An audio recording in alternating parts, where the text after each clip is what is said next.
Hey everybody, I'm Jason Twill from UTS, and I am going to talk about cities today, but not in the context of smart cities or technology, but kind of lay out a macro level view of the challenge we face as humans, as a species on this planet, and how important cities are to our future. There's no question that urbanization of human, out there in the world is the right sustainable model for settlement for us. From efficiency, from sustainability, from mobility, it's an efficient way for us to live on the Earth. But how we conceive and build our cities is vital to our survival as a species. We have metropolitan pressure around the world right now. We have massive social inequity. We have a lot of gentrification happening. And the ecological damage we create through our buildings and cities and roads and infrastructure is not working for the rest of life on the planet. So we have to have a different frame of lens of how we think about cities in the future. This is an important image called the trajectory of ecological design, and it's a compass point for people who work in the built environment to look at what we mean by sustainability and how we can live more regeneratively on this planet. So the concept of doughnut economics, I'll correlate in a second why I said that term.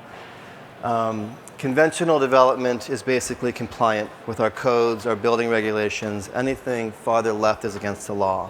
So you're basically meeting law over here. And as you push forward, we hit green. Many of you will be familiar with Green Star and green buildings. We're in a Green Star rated building here, which is advanced for its age and where it's been. Sustainable is just a condition on this trajectory where we're having a neutral impact to society and the environment. Simply put, if we can do it forever, it's sustainable. That's actually not enough. In the last 20 years, we've gone from conventional to green. So best practice today around the world is green buildings. And it's far from where we need to be. If every building in the world or city was designed to achieve Green Star 6 or LEED Platinum, which are rating tools out there in the world, we'd be a far cry from addressing climate change, water scarcity, social inequity, and food issues. So we need to be on the other side. Sometime in the early 1970s, humanity reached a point where we had ecological overshoot. For human economies around the world and the way we're living on this planet, we are over-consuming the Earth's resources. So we need more than one Earth to support the needs of humans today. Every year, ecological overshoot happens on an earlier date. So in 2017, we hit ecological overshoot on August 2nd, meaning every day past August 2nd last year, we were consuming another Earth's resources, or we can say future generations' use of those resources. When you look at that at a national context, Australia is a global leader in this. This is not an indicator that we want to be a leader on. If everyone in the world lived the average lifestyle of an Australian, we'd need almost 5.5 planets worth of resources, not too far above Americans. So this also gets at the combination of equity in the environment. So if first world countries are using resources in a manner that overconsume, there's less of those resources and the ability to use those resources sustainably within the capacity of our planet for developing countries. So there's a correlation for how we live here and how other people in the world live. It's a global system. So we need to be on the other side of that. When you get on the other side of sustainability or sustainable, you're restoring or you're regenerating. So restorative development in the built environment we use as a way to say that we're restoring habitat. We're replenishing a threatened species in a forest or around a city ecology. We're improving human health and just improving the system around us. Regenerative is a condition where life is creating conditions conducive for life. It's basically how nature works. The way that humans live on the planet is incongruous to the way nature works around us. So we really have to think about how far we can take this. This is the image that represents the donut city. So while we have ecological limits, which have surpassed the kind of biological capacity of our planet and breach planetary boundaries, we also have a social floor. So there is a safe operating space for humans to live. So this is from a great book that came out last year from Kate Raworth in London called Doughnut Economics. And she really looked for the first time and took the ecological issues we're facing today as a species and combined them with the social equity issues. So that everyone has a fair share of using natural resources and food and water in an equitable way across the world. Our cities have to be considered through this lens.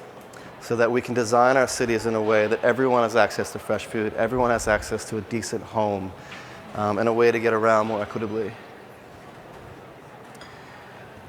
In the social sphere of cities, what I teach at the university is the concept of collaborative urbanism. So it's looking at the confluence of new economies, particularly collaborative consumption and sharing economies, as a new way to evolve urban economic systems. And looking at ways people can share resources more sustainably and equitably than just owning individuals outright, like car sharing, or food cooperatives instead of a corporate grocery store. In context of this, there's many leverage points in the way we live in our cities that we can change how we can make our lives more sustainable and more equitable. Community land trusts I'm not getting into, but there's ways of looking at land differently than commoditizing it for profit and looking at cooperative ownership of land. And there's many models evolving around the world. There's about 400 community land trust models in the US and another probably 400 in Europe. There's not a single one here, so we're working on that. Housing models are really critical right now. I think everyone's painfully aware that we live in the second most expensive city on earth right here in Sydney. So housing inequity and affordability is a crisis that we have to face head on in this country if we're going to compete globally for talent and capital in our cities.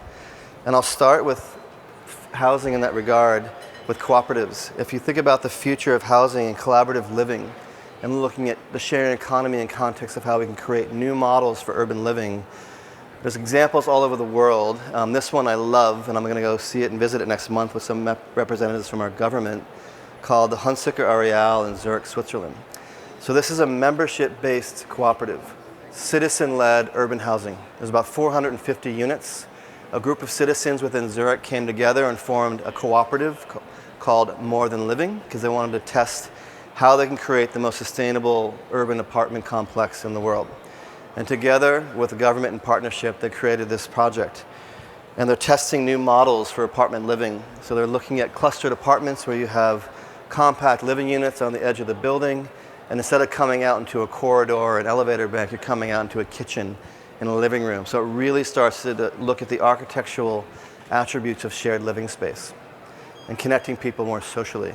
One of the conundrums we face as we get denser and high-rise living in apartment buildings in the air, there's massive mental health issues with that. As we're seeing a lot of studies around Asia, the US, and Europe on mental health and social isolation issues in high-rise living environments, particularly around the elderly. So having environments where you have a lot more social connection in your space is also looking at how we can address mental health issues over time as well. Now this is a city, it's not a city you first consider a rock star city in the US. And it's an industrial city. I'm from New York, and I love New York. Australians love New York. Cleveland is a little unsung hero of American cities. And as it's going through its evolution in the post-industrial era and shifting to a service-based economic model, they've really been considering the future of urban economies and how to create a much more resilient local economy that benefits everybody, specifically people in need in low-income neighborhoods. And they've been working on a new model, and a lot of researchers and institutions in the US are studying Cleveland for clues about how we generate new economic models for our cities. And they've used this cooperative of cooperatives, evergreen cooperatives. It's like an umbrella cooperative. And they launched that in partnership with the anchor institutions in their city. So they went to the universities, the hospitals, and other anchor institutions and struck a partnership. So citizens and the government partner with the anchor institutions and created businesses that would draw on the resources from those institutions. And the first one they created was a laundromat. So a bunch of people, like hundreds of people, got jobs creating a new laundromat that would source all the linens and everything from the hospital, universities, and all the members of the cooperative share the dividends. So it's not a single-owned corporation, it's a membership-owned cooperative. Cooperatives have been around for thousands of years, and one of the most famous examples is Mondragon in Spain. But this one particularly, they've targeted 6 low-income neighborhoods in Cleveland and generated a business that supports alleviating poverty in those neighborhoods. It was so successful that they went on to launch Evergreen Green Power. So now not only are they doing laundry, they've now shifted gears to how do they shift Cleveland to a renewable energy platform and providing green jobs to local citizens, particularly in stressed areas of the city. And they're starting to get a lot more renewable power and decarbonizing the city because of it. That was so successful that they then created a food cooperative, and they're growing urban agriculture and growing food right in the city. So instead of flying lettuce from Mexico or beef from New Zealand, they're using the resources around the city and reinventing how they can grow food in relationship to where people are living and generating jobs in the meantime. So they're really reinventing the future economy of the cities. There's an amazing resource to learn a lot about this called the Democracy Collaborative based in Washington, D.C. And there's a book by one of the founders of that institution called The Pluralist Commonwealth. And when you read it, it reads like a blueprint for the future of human governance. I feel like I'm reading something from the founders of the US when they were writing the Constitution about how they change the way we can govern people. And the trend you're seeing across the world is this shift from citizens owning the major institutions in their community. Could be the banking community, it could be financial, it could be car sharing. Like in Vancouver, there's a car share cooperative that's been around since 1999 that's off-grid, solar-powered vehicles, electric vehicles, and they've been doing that, and it's owned by the people who live in Vancouver, not by a corporation. It's important to note that companies like Airbnb, WeWork, are all under the guise of sharing economy, but they're still a corporation that are sucking dollars out of our cities and putting it back in New York or other places. So these models on reinventing our economy is about how do we keep dollars local within the community so that it generates this thing called community wealth. It's not just sucking dollars out into the global economy. That is what I think the future of cities is. It lies in the hands of citizens and local communities. And there's a lot happening in Australia in that context, particularly around our big projects here like the Bays Precinct and Waterloo and other areas in the city. That's it.